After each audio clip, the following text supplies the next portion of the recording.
నమస్తే, welcome to Leo. మనతో ఉన్నారు సీనియర్ జర్నలిస్ట్ సత్యమూర్తి గారు. సార్ నమస్తే. నమస్కారం అండి. 2019 నుంచి 24 దాకా ఇద్దరు నీటిపారుదల శాఖ మంత్రులు, ఒకటి అనిల్ కుమార్ యాదవ్ అయితే మరొకరు అంబటి రాంబాబు. ముందుగా మీకు చాలా మీ జ్ఞాపక శక్తికి ముందు అభినందనలు చెప్పాలి. ఎందుకంటే ఆ చరిత్రహీనుల గురించి వాళ్ళ పేర్లు కూడా మీరు గుర్తుపెట్టుకున్నారంటే నిజంగా గ్రేట్. అంటే చీకటి రోజులు మర్చిపోకూడదు కదా. అయితే ఇప్పుడు కూటమి ప్రభుత్వానికి వచ్చేసరికి నిమ్మల రామన్నాయుడు గారు, ఆయన గురించి కూడా అందరికీ తెలుసు. అయితే నిమ్మల రామన్నాయుడు గారు ఆయన అన్ని ప్రాజెక్టులు కూడా సందర్శించిన దగ్గర నుంచి కూడా మనం చూసుకుంటే బుడమేరు వాగు పొంగిన దగ్గర నుంచి, తర్వాత పోలవరం ప్రాజెక్టు కావచ్చు, అదిగాక 2019-24 మధ్యలో వైఎస్ జగన్మోహన్ రెడ్డి గారు జాతికి అంకితం చేసేసినటువంటి ఒక వెలిగొండ ప్రాజెక్ట్, అసలు అదేంటి అని కూడా పోయి పూర్తిగా చూసి 12వ కిలోమీటర్ దాటిన తర్వాత ఆ క్రషర్ ఏదైతే ఉందో ఆ పూర్తి ఆ యొక్క టన్నల్లో ఇరుక్కుపోయిన దగ్గరికి వెళ్ళి దాన్ని చూయించి జాతికి అంకితం ఇలా కూడా చేస్తారు అన్నట్టుగా జగన్మోహన్ రెడ్డి ఎలా చేసో పూర్తిగా బయట పెట్టేశాడు. అయితే అంబటి రాంబాబు గారు గతంలో అన్నారు, అసలుకి ఈ పోలవరం గురించి నాకు అర్థం కాలేదంటే ఎవరికి అర్థం కాదని చెప్పేసి. సో ఆయన కూడా కొన్ని వ్యాఖ్యలు చేశారు నిమ్మల రామారెడ్డి గారు. సో నిజంగా నిమ్మల రామారెడ్డి గారు యాక్టింగ్ చేస్తున్నారా, డ్రామాలు చేస్తున్నారా, పని చేస్తున్నారా? మరి అంబటి రాంబాబు ఎందుకన్నాడు ఈ మాట? అంబటి రాంబాబుకి ఏం తెలుస్తుంది? అంబటి రాంబాబుకి తెలిసిన సబ్జెక్టులు వేరు, అది మనం ఇటు పబ్లిక్లో చెప్పే సబ్జెక్టులు కాదవి. అంటే సిగ్గుపడుతూ మాట్లాడుకోవాల్సిన సబ్జెక్టులు. అంబటి రాంబాబు ప్రతిసారి కూడా అంటే ఇరిగేషన్ డిపార్ట్మెంట్లో ఏదైనా ఒక గణనీయమైన ప్రగతి సాధించి ఒక మైల్ స్టోన్ని ఇచ్చి చేసుకుంటూ పోతున్న ఆ జంక్చర్లోకి వస్తాడు అంబటి రాంబాబు. వచ్చి రకరకాల తప్పుడు సిద్ధాంతాలు చెప్పి పోతూ ఉంటాడు. ఈ అంబటి రాంబాబు ఇరిగేషన్ మంత్రిగా పనిచేసినప్పుడు ఏం చేశాడు అనేది మనం ఎవరం కూడా ప్రత్యేకంగా చెప్పక్కర్లా. ఎందుకు అంటే ఈ అంబటి రాంబాబు పేరుకు మంత్రే కానీ ఇతనికి ఏమీ అధికారాలు లేవు. టెండర్లన్నీ ఫైనల్ చేసేది జగన్మోహన్ రెడ్డి, ఆ టెండర్లు ఏ కంపెనీలు వేయాలో డిసైడ్ చేసేది సజ్జల రామకృష్ణారెడ్డి. ఏ పనులు టేకప్ చేయాలో అంటే ముందర జనరల్గా ఏం చేస్తారంటే వాళ్ళ పని అని ఐడెంటిఫై చేసి దానికి టెండర్లు పిలుస్తారు. వైసీపీ టైంలో అట్లా కాదు, ముందు కాంట్రాక్టర్ని ఎత్తుకుతారు. ఆ కాంట్రాక్టర్ తోటి ఫస్ట్ కమిషన్ మాట్లాడుకుంటారు. కమిషన్ సెట్ అయిన తర్వాత అప్పుడు నువ్వే పని చేస్తావని అడుగుతారు. పనితో సంబంధం లేదు. అసలు ముందర మామూలుగా రాష్ట్ర ప్రజలకి ఏది అవసరం, ఏది ముందు చేయాలి, ఏది తర్వాత చేయాలా అనేది కాదు. ఫస్ట్ కాంట్రాక్టర్ని ఐడెంటిఫై చేస్తారు. ఆ కాంట్రాక్టర్ మనకి ఎంత కమిషన్ ఇస్తాడో డిసైడ్ చేసుకుంటారు. ఆ తర్వాత ఆ కాంట్రాక్టర్ని అడుగుతారు, సార్ మీరు ఏ పని చేయగలుగుతారు సార్ అని. నేను ఏమీ చెయ్యలేను కానీ ఏదో ఒకటి ప్రయత్నం చేస్తా అంటాడు.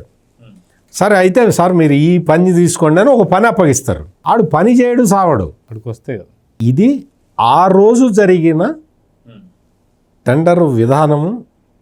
అందుకనే నీటిపారుదల ప్రాజెక్టులు అన్నీ కూడా సర్వనాశనం అయిపోయినాయి. సర్వనాశనం అయిపోవటానికి కారణం ఇది. మొత్తం ఎండాకాలం వచ్చింది అంటే పంట కాలువలన్నీ బాగు చేసుకోవాలి. గుర్రపు డెక్కతోటి నిండిపోయి ఉన్నవి పూడికలు తీసుకోవాలి, అన్నీ మొత్తం అన్నీ అవి చేయాలి. అవి చాలా చిన్న పనులు. అంటే ప్రాజెక్టులు కట్టడం కాదు, మెయింటెనెన్స్ ఉండాలి. పంట కాలువల మెయింటెనెన్స్ ఉండాలి.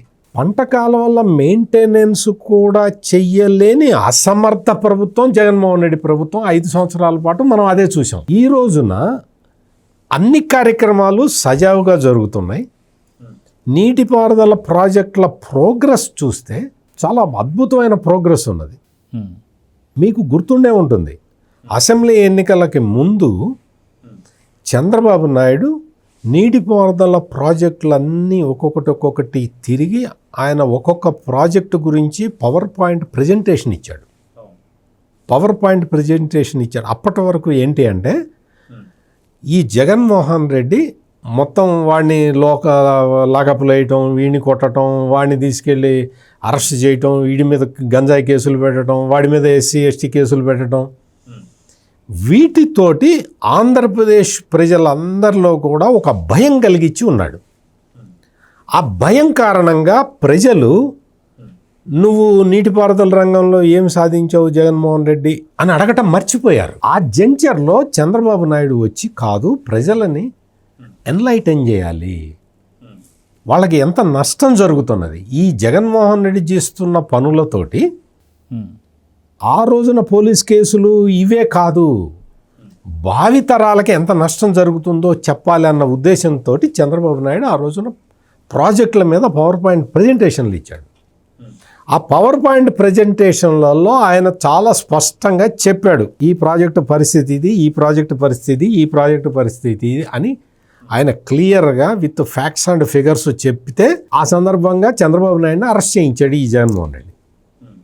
ఇట్లా ప్రజలను ఎడ్యుకేట్ చేస్తుంటే కష్టం అని. అంటే నేను ఇవన్నీ ఎందుకు గుర్తు చేస్తున్నాను అంటే, ఆ రోజున Chandrababu Naidu power point presentation ఇచ్చినప్పుడు నేను కూడా చాలా మొత్తం అంతా కూడా ఫాలో అయ్యి నేను కూడా అనుకున్నా, ఇంత చండాలం అయిపోయింది ఈ జగన్మోహన్ రెడ్డి టైంలో ఈ నీటిపారుదల వ్యవస్థ.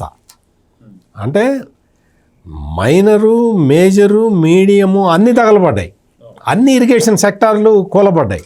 పటకాలవలకే పుడికెళ్ళి తీయలేదని చెప్పా కదా.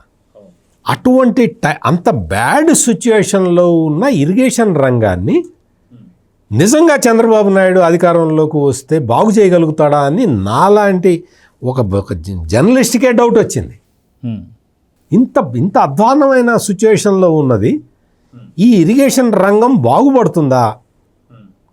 చంద్రబాబు నాయుడు అధికారంలోకి వచ్చిన తర్వాత వీటిని చేయగలుగుతాడా అని అనుకున్నాను నేను. అప్పటికే లోటు బడ్జెట్, అప్పులు, ఈ దరిద్రాలన్నీ జగన్మోహన్ రెడ్డి వారసత్వంగా ఇచ్చిపోయాడు కదా. అంటే నేను ఆ రోజున ఆలోచించిన ఆ సబ్జెక్టు ఈరోజు నిమ్మల రామనాయుడు వచ్చి చంద్రబాబు నాయుడు ఫండ్స్ ఎట్లా అలొకేట్ చేస్తున్నాడు, ప్రాజెక్టులు ఎంత త్వరితగతిన పూర్తి అవుతున్నాయి అనే విషయాన్ని చెబుతూ ఉంటే నిజంగా నేనే ఆశ్చర్యపోతూ ఉన్నా. మీకు వెలిగొండ రిజర్వాయర్ గురించి మీరు చెప్పారు, టన్నెల్లో మిషన్ ఎరకబెట్టి బటన్ నొక్కేసి అయిపోయింది, నీళ్ళు వచ్చేసినాయి పోండి అన్నాడు. ఎక్కడ వచ్చినాయి నీళ్లు? ఇంకా తీరా వచ్చి లెక్కలు చూస్తే 4,000 కోట్లు కావాలి. ఇంకా వెలిగొండ పూలసుబ్బయ్య వెలిగొండ రిజర్వాయర్ని కంప్లీట్ చేయడానికి ఇంకా 4,000 కోట్లు, ఇప్పుడు మొత్తం 3,000 కోట్లు ఇచ్చేసారు, అయిపోయింది. ఫైనల్ స్టేజ్కి తీసుకొచ్చాడు 24 నెలల్లో, 23 నెలల్లో అదే పని మీద ఉండి చేశాడు. మీకు మనం చూసాం, కుప్పం అంద్రీనీవా సుజల స్రవంతి కుప్పం వరకు తీసుకెళ్ళాను పోండి అన్నాడు, స్విచ్ ఆన్ చేశాడు. ఆ మొత్తం బంతిపూలు అన్నీ గట్టి ఉన్నాయి అక్కడ, స్విచ్ నొక్కంగానే గేట్ ఇట్ట పైకి లేచింది జగన్మోహన్ రెడ్డి. నేను అనుకున్నా అప్పుడే ఎట్లా పోయింది, నిజంగా కుప్పం దాకా నిజంగా పోయిందా అని నాకు అప్పుడే డౌట్ వచ్చింది.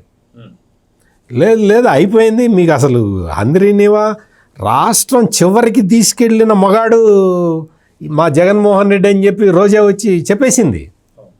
మొత్తం అందరూ చెప్పారు, ఆ కుప్పం రాష్ట్రం చివరి వరకు తీసుకెళ్ళిపోయాడు. ఇంకా తీరా చూస్తే అదే రోజు సాయంత్రం అంటే ఈయన వెళ్ళి ఇట్లా బటన్ నొక్కాడు, అది పైకి వెళ్ళింది, నీళ్ళు వచ్చినాయి. అమ్మా నీళ్ళు కూడా వచ్చినాయని నేను కూడా అనుకున్నా. సాయంత్రం 5 అయింది, ఈయన వచ్చాడు, మామూలుగా ఏసీలో రెస్ట్ తీసుకున్నాడు. మొత్తం క్రేన్ వచ్చేసి ఆ గేటు మొత్తాన్ని అట్లా తీసుకొని వెళ్ళిపోతున్నది. గేట్ తీసుకుని వెళ్ళిపోవటం ఏంటి అని చూస్తే తీరా అక్కడ దాకా నీళ్లు రాలేదు, పౌడర్ రాలేదు, ట్యాంకర్లతో తెచ్చి నీళ్లు పోసారు అక్కడ. అంటే ఇంత మాయ చేస్తావా, ఇంత మోసం చేస్తావా? ఎందుకో చెప్పేదా? అక్కడ కుప్పంలో ఆ భరత్ అనే ఒక అతను అప్పుడు ఎమ్మెల్సీ ఉన్నాడు. అతను పెద్దిరెడ్డి రామచంద్రారెడ్డి ఇంట్లో మనిషి, నేను ఇంట్లో పని మనిషి అన్నాం అనుకున్నా కానీ వద్దులే మనకెందుకు కానీ ఇంట్లో మనిషి అన్న. అతను కుప్పం క్యాండిడేటు గెలవాలి అన్న ఉద్దేశంలో ఎలక్షన్ల ముందర ఈ డ్రామాలన్నీ ఆడారు. ఇప్పుడు మీకు నాకంటే తెలియదు కుప్పంకి నీళ్ళు వచ్చినాయో లేదో మనకు తెలియదు. కుప్పం రైతులకు తెలీదా? తెలిసినోడు నీకు ఎట్ట ఓటేస్తాడు? ఇప్పుడు రోజు అక్కడి నుంచి వెళ్తుంటారు, వాళ్ళు చూడరాదు. చూడరా అంటే ఇంత చిన్న లాజిక్లు కూడా మిస్ అయిపోయి ఈ జగన్మోహన్ రెడ్డి పరిపాలించాడు. నాకు తెలియకపోవచ్చు కుప్పంకి నీళ్లు వచ్చినాయా లేదా అంటే ఆ వీడియో వరకు చూసి అమ్మ వచ్చినాయి కావాలో అనుకుంటా. కుప్పంలో ఉండే రైతుకి ఎట మోసం చేస్తావు నువ్వు నీళ్ళు ఇవ్వకుండా? ఇటువంటి పనులు చేసిన ఈ జగన్మోహన్ రెడ్డి అండ్ బ్యాచ్ ఈ రోజున వచ్చి ఆ అంబటి రాంబాబు మాట్లాడుతుంటే నేను కూడా విన్నా. నిమ్మల రామనాయుడు డ్రామాలు ఆపు అంటాడు. డ్రామాలు వేసింది ఎవరు? డ్యాన్సులు వేసింది ఎవరు? సంక్రాంతికి సత్యంపల్లిలో ముగ్గులు గొబ్బెమ్మలు పెట్టి డ్యాన్సులు వేసింది ఎవరు? డ్రామాలు వేసింది ఎవరు? రామనాయుడు డ్యాన్స్ అటువంటివి ఏం వేయలేదు కదా. ఆయన చూస్తున్నాడు, చెప్తున్నాడు. పోలవరం ప్రాజెక్టు గురించి కూడా భయంకరమైన అబద్ధాలని ప్రచారం చేస్తున్నాడు. ఈ అంబటి రాంబాబు ఏం పోలవరం గురించి నాకే తెలియదు అన్నాడా? నాకు అర్థం కాలేదన్నాడా? నాకు అర్థం కాదు, ఎవరికి అర్థం కాదని కూడా. నీకు అసలు అప్పర్ కాఫర్ డ్యామ్ అంటే ఏంటి, లోయర్ కాఫర్ డ్యామ్ అంటే ఈ రెండు విషయాలే తెలియని వాడికి డయాఫ్రమ్ వాల్ ఎట తెలుస్తుంది? తెలియదు. ఎర్తకమ్ రాక్ఫిల్ డ్యామ్ గ్యాప్ 1 గ్యాప్ 2 ఎట తెలుస్తుంది? నీకేం తెలియవు. నీకు తెలిసే అవకాశం లేదు, నీకు తెలుసుకోవాలన్న ఆసక్తి లేదు. ఎందుకు లేదు? మరి నేను ఇరిగేషన్ ఇంజనీర్ని కాదు, ఇరిగేషన్ స్పెషలిస్ట్ని కాదు, నేను ఒక జర్నలిస్ట్ని. మరి నేను ఎట్ట తెలుసుకున్నాను? నాకు ఇంట్రెస్ట్ ఉంది కాబట్టి తెలుసుకున్నా. నాకు ఆ సబ్జెక్ట్ మీద ఇంట్రెస్ట్ ఉంది, రాష్ట్రం మీద ఇంట్రెస్ట్ ఉంది కాబట్టి నేను ఆ విషయాలన్నీ తెలుసుకుంటున్నా. సార్ మీకు సబ్జెక్టు గురించి తెలుసుకోవాలి ఆసక్తికరంగా ఉంది, కానీ దాని మీద మీకైతే డబ్బులు రావు.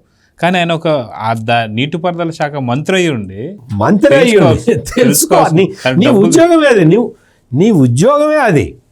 నువ్వు రాష్ట్ర ప్రజలకి మేలు చేయడానికి నీకు మంత్రిని చేశారు కదా. జీతం కూడా దాని గురించే కదా సార్ తీసుకునేది. మరి అటువంటి అంబటి రాంబాబు వచ్చి ఈ రోజున నిమ్మల రామనాయుడు మీరు కరెక్ట్ బాగా గుర్తు చేశారు. బుడమేరు వాగు పొంగినప్పుడు చంద్రబాబు నాయుడు వచ్చి గండిపడ్డ ప్రదేశానికి ఆయన వెళ్ళాడు. అప్పటికి ఇంకా వాటర్ ఇంకా వస్తూనే ఉంది. రాత్రంతా అది వాటర్ విపరీతమైన వెలాసిటీ తోటి వాటర్ వస్తున్న టైంలో చంద్రబాబు నాయుడు అక్కడికి వెళ్ళి 3 రోజులు ఈ గండి పూడ్చాలని చెప్పి వెళ్ళిపోయాడు ఆయన. 3 రోజుల్లో ఇంకా వాటర్ రిసైడ్ కాలేదు. 3 రోజుల్లో గండి ఎట్లా పూడుస్తారు? నీకు చాలా కష్టసాధ్యమైన పని. అటువంటిది ఒక ప్లాన్ చేసుకొని నిమ్మల రామనాయుడు కుర్చీ వేసుకొని అక్కడే కూర్చున్నాడు. 3 రోజుల్లో 4 రోజుల్లో అక్కడే కూర్చొని ఆ గండి వాటర్ తగ్గలేదండి అన్నారు. ఒకవైపు నుంచి వేసుకురండి తగ్గుతుందని చెప్పి అక్కడ కూర్చొని నేను ఇక్కడే ఉంటానని చెప్పి ఉండి చేసి వచ్చాడు. ఆ తర్వాత ఎవ్రీబడి అప్రిషియేటెడ్. మీకు ఒక కమిట్మెంట్ ఉండాలి, ప్రజల పట్ల ప్రేమ ఉండాలి. నీ వ్యక్తిగత హాబీల పట్ల కాదు నీకు ప్రేమ ఉండాల్సింది, ప్రజల పట్ల ప్రేమ ఉండాలి. అందుకనే ఈ రోజున ఇరిగేషన్ రంగం, ఆంధ్రప్రదేశ్ ఇరిగేషన్ సెక్టారు పరిగెత్తుతున్నది. అన్ని రకాలుగా చేయరు మీద కట్టిన డ్యాము కొట్టుకుపోతే జగన్మోహన్ రెడ్డి ఏం చేశాడు? బాగు చేయించాడా? కృషికేట్లకి గ్రీజ్ పెట్టాలంటే నీళ్లు పోస్తే పని చేయవా అని అడిగాడు. ఇటువంటి మనుషులు నిజంగా మొత్తం నీటిపారుదల రంగం మొత్తాన్ని సర్వనాశనం చేసిన వ్యక్తి ఈ జగన్మోహన్ రెడ్డి. ఇతను గొప్పగా ప్రచారం చేసిన ఆ రాయలసీమ లిఫ్ట్ ఇరిగేషన్ని మొత్తం తెలంగాణ ముఖ్యమంత్రి కేసీఆర్ చెప్పాడని ఆపేశాడు. అటువంటి మనిషి వచ్చి ఈ రోజున పెద్ద నేను చాలా అసలు నీటిపారుదల రంగంలో నేను ఇది చేశాను అది చేశానని చెప్తాడు. పోలవరం మొత్తం జగన్మోహన్ రెడ్డి 5 సంవత్సరాల కాల పరిమితిలో 2.98% వర్కులు జరిగినాయి. అంటే అర్థమేంటి? జగన్మోహన్ రెడ్డి ఆయన నీటిపారుదల శాఖ మంత్రులు ఇన్ఎఫిషియెంట్ అనే కదా. ఖచ్చితంగా నువ్వు కాంట్రాక్టర్ని మార్చుకున్నావు కదా. అప్పటి వరకు పనిచేసిన కాంట్రాక్టర్ని తీసేసి నా మనిషి కాంట్రాక్టర్గా ఉండాలని ఒక ఆయన తెచ్చి పెట్టుకున్నావు కదా. మరి అదే కాంట్రాక్టర్ తోటి ఈ రోజున చంద్రబాబు నాయుడు పని చేయిస్తున్నాడు కదా. అంటే ఎక్కడ ఫాల్ట్ ఎక్కడుంది? కాంట్రాక్టర్లో ఉందా నీలో ఉందా? మినిస్టర్ ఏంటి, ఆనాటి ముఖ్యమంత్రికే ఉంది. ఆనాటి ముఖ్యమంత్రి తెచ్చిపెట్టుకున్న కాంట్రాక్టర్ కదా. నువ్వు అదే కాంట్రాక్టర్ ఇప్పుడు పని ఎట్ట చేస్తున్నాడు. డయాఫ్రమ్ వాళ్ళు కొట్టుకుపోతే కూడా చూడలేని ఈ కబోదులందరూ, ఈ అంబటి రాంబాబు లేకపోతే అనిల్ కుమార్ యాదవ్, వీళ్ళందరూ ఈ కళ్ళున్న కబోదులు వీళ్ళు వచ్చి ఈ రోజున డయాఫ్రమ్ వాళ్ళని మళ్ళీ అసలు జగన్మోహన్ రెడ్డి, అంబటి రాంబాబు, అనిల్ కుమార్ యాదవ్ ఈ ముగ్గురు మీద ఈ 1000 కోట్లు వసూలు చేయాలి డయాఫ్రమ్ వాళ్ళు కట్టడానికి. అదనంగా అప్పుడు 400 కోట్లతోటి కట్టారు పోలవరం డయాఫ్రమ్ వాల్, అది కొట్టుకుపోయింది. మళ్ళీ 900 కోట్లు పెట్టాల్సి వచ్చింది.